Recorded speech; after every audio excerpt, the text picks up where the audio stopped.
Good morning, class 12th. Today we are continuing with the vector mediated methods of recombinant DNA transfer, and the method which comes under this heading is agrobacterium mediated gene transfer. So here we are using the natural genetic engineer, which I have told you, the Agrobacterium tumefaciens, which is a rod shaped gram negative bacteria found in soil, and it is a natural causative agent for crown gall disease. The bacteria enters the plant cells through the cuts and the wounds present in its root or stem. The bacteria that then inserts its DNA and stimulates the plant to grow swollen galls or tumor-like galls.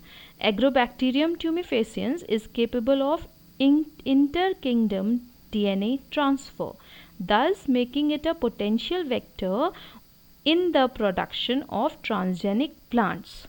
You know all this, that it is a natural genetic engineer. It can incorporate its own DNA inside the host cell, and there is no method like gene bombardment or ballistic is needed for the transference of the gene into the host cell. So this property is being utilized in the genetic engineering technique. What is being done? These Agrobacterium tumefaciens possess Ti plasmid. These Ti plasmid are the plasmid gene which is producing tumor inducing plasmid gene. So we don't want our cells to produce tumor, so we need to inactivate this Ti plasmid.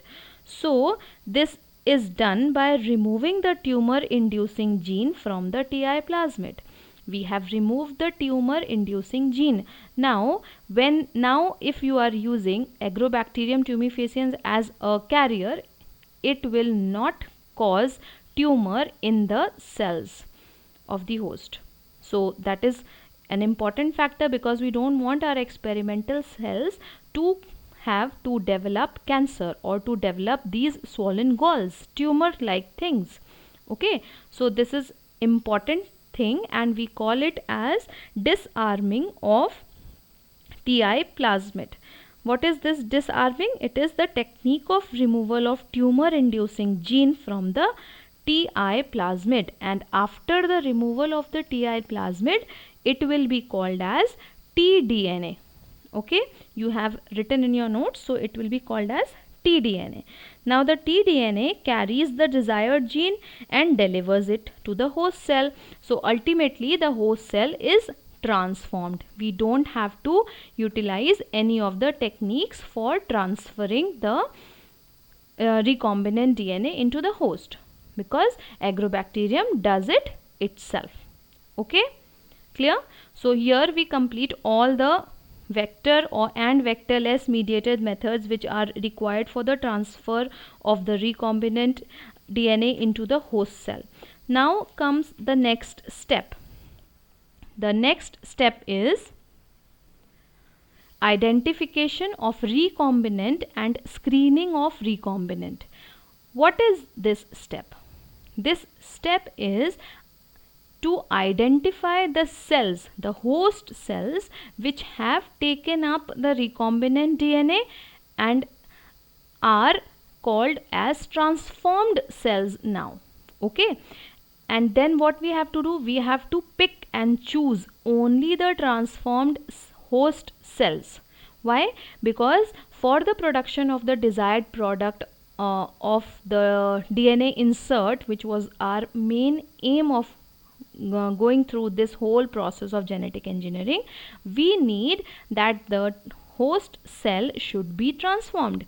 Only the host cells which are transformed are of our importance. Others which are non-transformants are useless for us. Okay, so this identification of the transformed host cells or the recombinant cells from the other is very important. So the first method which is employed here is a direct selection method. In the direct selection method, the first technique is using green fluorescent protein. This green fluorescent protein is a protein which has been incorporated into the marker into the gene itself as a marker. And this green fluorescent protein has been extracted from the jellyfish, and when this has been incorporated into the recombinant DNA, the cells which are which are transformed will be producing this green fluorescence, others will not produce, and hence we can select the transformed from the non-transformants, because only the transformed cells will be producing this green fluorescence when exposed to UV rays or other kind of fluorescent producing rays. Okay, so this is one method of direct selection. The other method of direct selection is antibiotic resistant gene, or ARG. So here what happens, like for example, if we take ampicillin resistant gene and introduce it into the DNA itself, the recombinant DNA itself, so the cells which will be having this gene present in them, they will be resistant to ampicillin. These cells, the transformed cell, will be growing in a medium containing ampicillin. So what we will do, we will allow the host cell to grow in a medium containing ampicillin, and as you know that because of this antibiotic resistant gene, only the transformed host cells will be able to grow in that medium. So that is how we can restrict the non-transformant cells to grow. We are actually killing the non-transformants and only taking up the transformants. And how we are doing this? By introducing an antibiotic resistant gene. Clear? So the cells which are resistant to a particular antibiotic, they will be only the transformed cells. Others which will be not having this resistance will actually die in that medium containing ampicillin. This is clear to everyone? See, one important factor you need to understand, there is a drawback of this technique, because sometimes what happens, this when we are letting the host cells to grow into the antibiotic resistant medium, we are letting the bacteria to grow in a medium containing ampicillin. Sometimes the recombinant DNA which is having the resistant gene is also there in the medium, and it will produce the colonies, and we cannot identify whether it has actually been incorporated in the host cell or it is producing the symbols, giving us signals on itself without being incorporated. So this is a drawback, that if such a medium may have relegated plasmid, the plasmid can relegate without the incorporation of the recombinant DNA, also without the recombination of the DNA insert also. So that problem remains in the vector DNA. Sometimes I told you the recircling of the vector DNA, sometimes vector DNA can recircularize itself without the incorporation of the recombinant, without the incorporation of the DNA insert. So what will happen at that time?